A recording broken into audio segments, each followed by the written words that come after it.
आजपासून पीक विमा वाटप सुरू झालेलं आहे। या जिल्ह्यांमध्ये फक्त मिळणार आहे, यादी जाहीर झालेली आहे। खरोखरच आज पीक विमा वाटप सुरू झालेलं आहे, फक्त याच जिल्ह्यांमध्ये मिळणार आहे। या जिल्ह्यांची यादी तर जाहीर झालेली आहे। या जिल्ह्याच्या व्यतिरिक्त कोणत्याच जिल्ह्यात पीक विमा इथं मिळणार नाही। आताची सर्वात मोठी अपडेट, केंद्र सरकार, राज्य सरकार यामध्ये सोयाबीन, कापूस, तूर या शेतकरी बांधवांसाठी पीक विमा वाटप इथं सुरू झालेलं आहे।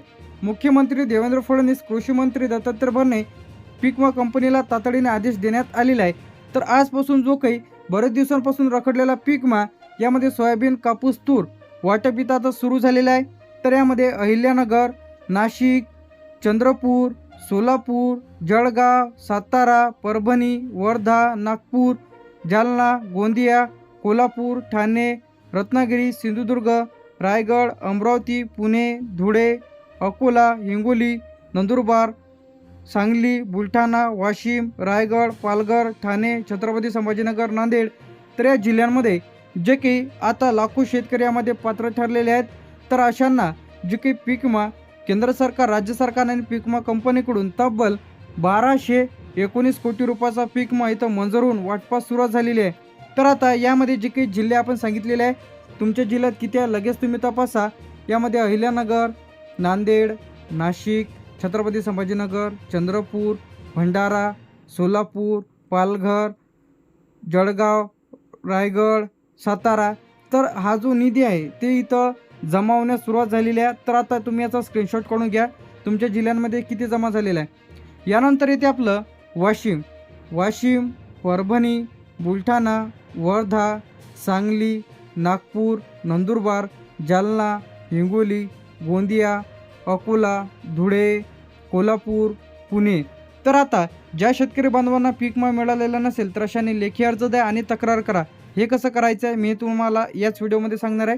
याचा स्क्रीनशॉट काढून घेतल्यानंतर रत्नागिरी, ठाणे, अमरावती, सिंधुदुर्ग, गडचिरोली तर तब्बल जे की 31 जिल्ह्यांमध्ये किती निधी आलेला आहे, 31 जिल्ह्यांमध्ये 1219 कोटी रुपयाचा। यामध्ये अहिल्यानगर, नांदेड, नाशिक, छत्रपती संभाजीनगर, चंद्रपूर, भंडारा, सोलापूर, पालघर, नागपूर, सांगली, वर्धा, पुणे, कोल्हापूर, बुलढाणा, धुळे, अकोला, परभणी, वाशिम, गोंदिया, सातारा, हिंगोली, रायगड, जालना, जळगाव, नंदुरबार, रत्नागिरी, ठाणे, अमरावती, सिंधुदुर्ग, गडचिरोली तर या 31 जिल्ह्यांमध्ये पीक विमा वाटप सुरू झालेलं आहे।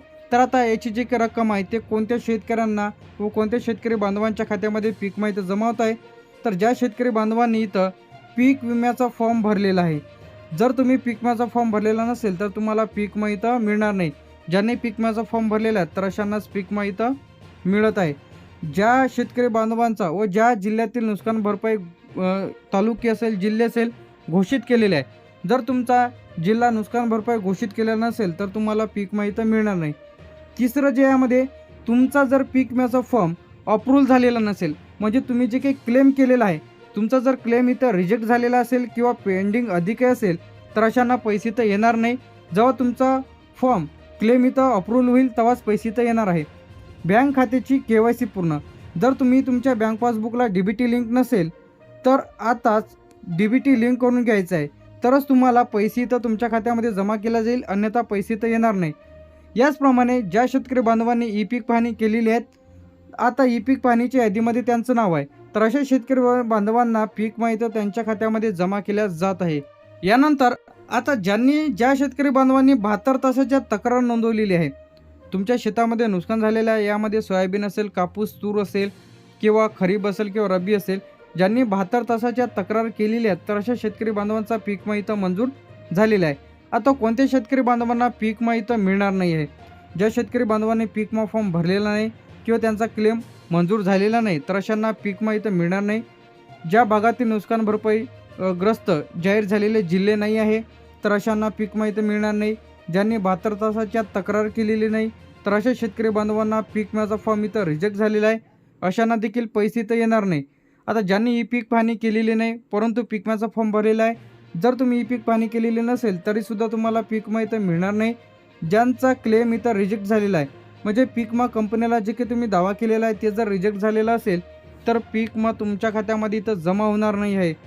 ज्या बँक पासबुकला तुमचं आधार लिंक आहे किंवा त्याची जर तुम्ही KYC केलेली नसेल तरी देखील तुमचे पैसे तर अडकू शकते। तर आता चुकीची माहिती भरलेल्यांना पैसे देखील इथं येत नाही. बऱ्याच वेळा पैसे इथं पेंडिंग राहते, थोडा वेळ लागू शकते.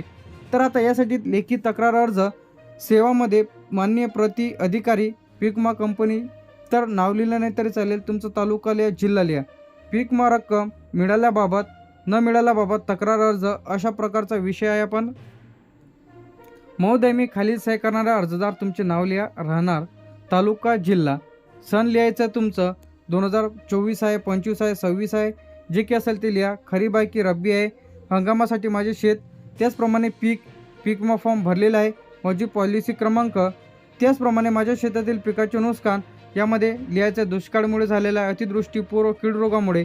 त्याचप्रमाणे मी बाबत 72 तासाच्या तक्रार नोंदवलेली आहे. तसेच मी पीक पाहणी देखील सुद्धा केलेली आहे. तर जशाच्या तसा हा अर्ज इथं तुम्हाला लिहून घ्यायचा आहे. यानंतर तरीसुद्धा माझ्या खात्यामध्ये अद्यापही पीक विम्याची रक्कम जमा झालेली नाही. माझी माहिती खालीलप्रमाणे आहे. अर्जदाराचे पूर्ण नाव लिहा, आधार क्रमांक, बँक खाते क्रमांक, मोबाईल नंबर. म्हणून मी विनंती करतो की तुम्ही जे काही अर्जामध्ये दाखवलेलं आहे तेच लिहायचं आहे. अर्जासोबत तुम्हाला आता हे डॉक्युमेंट्स इथं जोडून द्यायचे आहे. यामध्ये आधार कार्ड असेल, बँक पासबुक, पीक विम्याची पावती, 7/12/8 ई पीक पाहणी जर केलेलं असेल तर त्याचा पुरावा जोडा. नुकसान भरपाईचे जर फोटो असतील तरच जोडा, नसतील तर काही हरकत नाही.